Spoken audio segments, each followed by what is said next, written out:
Hello guys, welcome back to our channel. Now today we shall discuss about the question practice in this lecture. Okay, question number 1 is the role of catalyst is to change.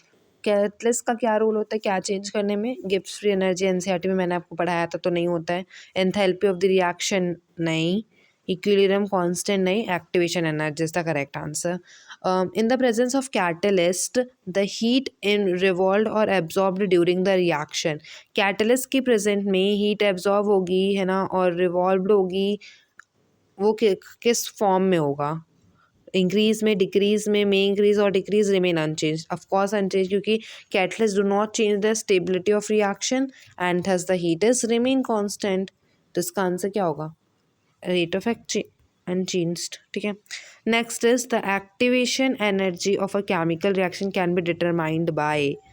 किससे determined होती है? Of course by rate of determining the rate constant of two temperature. ठीक है.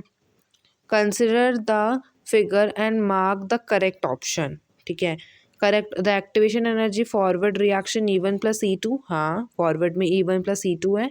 And product is less stable reactant. हाँ देखो, reactant stable है, ठीक है, मतलब फॉरवर्ड पे आगे बढ़ रहा है.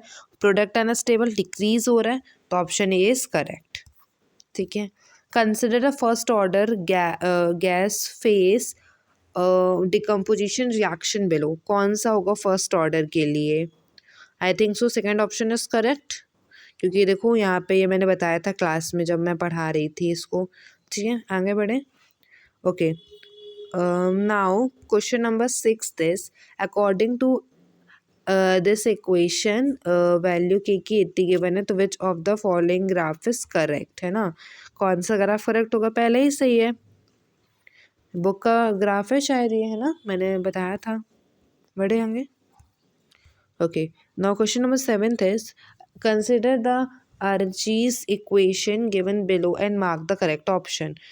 कौन सा इसमें से सही होगा? रेट कांस्टेंट इंक्रीज एक्सपोनेंटली नहीं. Rate constant decrease exponentially the activation energy नहीं. I think so question option number 4 is correct ना, बिकॉज देखो इसमें लिया है the rate energy increase exponentially with decrease the activation energy and increase the temperature. मैंने class में बताया था आपको कि रेट कांस्टेंट इंक्रीज होगा एक्सपोनेंटली. ठीक है. आर सी भाई इंक्रीज होगा एक्सपोनेंटली और डिक्रीज होगी एक्टिवेशन एनर्जी और इंक्रीज होगा टेम्परेचर. मतलब कि R is directly proportional to T and inversely proportional to A. ठीक है, मैंने बताया था. आगे बढ़े. ओके. ये तो आप देख के सॉल्व ही कर लोगे, है ना, इसमें ऐसा सच कुछ है नहीं. अब इसमें से बताना इनकरेक्ट कौन सा स्टेटमेंट है, तो रीड करो, बता दो.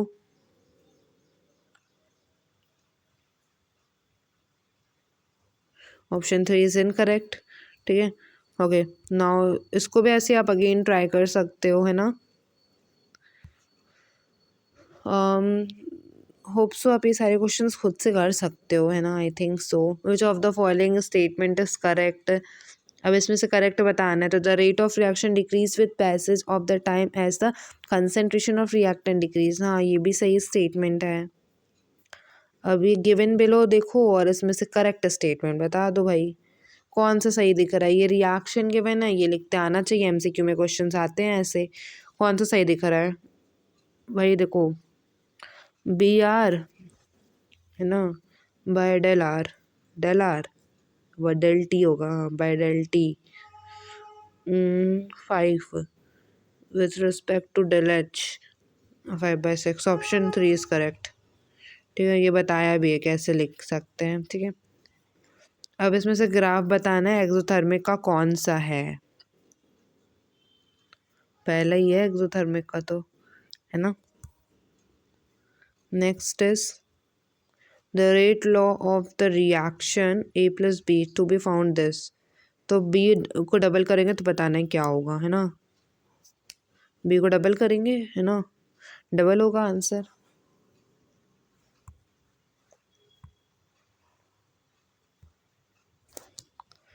इनकरेक्ट स्टेटमेंट बताना है इसमें से. ऑप्शन 3 इज करेक्ट है इसका.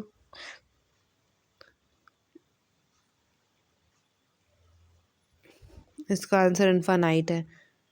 ठीक है, इसका आंसर इनफाइनाइट है। यहाँ पे आंसर दिया हुआ है वैसे, ठीक है, बट कोशिश करना कि चीटिंग ना करो।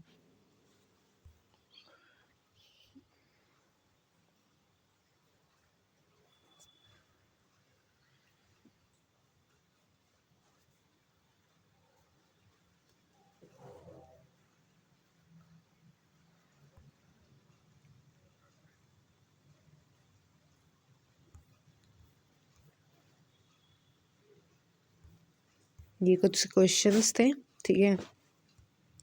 अब ये वाले क्वेश्चन देखो। Rate law can not be determined from balanced chemical equation if, किसका डिटरमाइन नहीं होगा? इन्वर्स रिएक्शन इन्वॉल्व, हाँ। It is an elementary reaction, हाँ। और any of reactant in excess. Which of the following is applicable for balanced equation? Balance के लिए order of same molarity, हाँ, is the same molarity. Molarity can never be zero. In unimolecular reaction, one of the reacting species involved in the rate determining step, और दूसरा होगा अपना the order and molecularity of the slowest step, any equal to any one, ठीक है। तो ये सब question आप प्रैक्टिस कर सकते हो बाय योर सेल्फ, ठीक है। यू कैन डू इट, ठीक है, कोशिश करो खुद से करने की। और दिस वाज आवर वीडियो, ठीक है। इसके बाद वाले लेक्चर में हम, ठीक है, आगे की प्रैक्टिस करेंगे। So thank you.